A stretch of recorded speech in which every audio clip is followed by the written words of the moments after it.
पुरी जिला सत्यवादी ब्लॉक सह शिक्षाधिकारी कुमुदिनी मिश्र अवसरकालीन संबर्धना सभा मंगलवार दिन अनुष्ठित हो जाइछि। वीरगोविंदपुर गोष्ठी केन्द्र परिसर में आयोजित होता कार्यक्रम में ब्लॉक शिक्षाधिकारी कैलाश चंद्र पाढ़ी अध्यक्षता करथिले।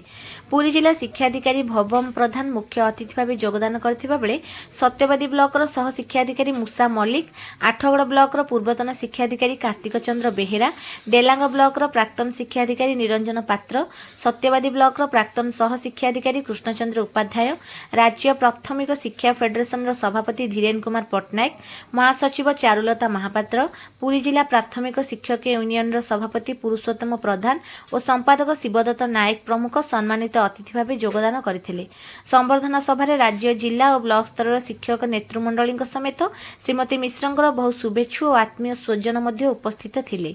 निज निजर वक्तव्य मुख्य अतिथि और सम्मानित अतिथि मानक समेत वक्तागण उभय शिक्षयित्री और प्रशासिका भावे छात्र शिक्षक और शिक्षायतनर प्रगति और विकास दिगरे करिथिबा कार्यावली आगामी पीढ़ी निमंते एक उदाहरण होई रहिबो बोली मतव्यक्त करथिले।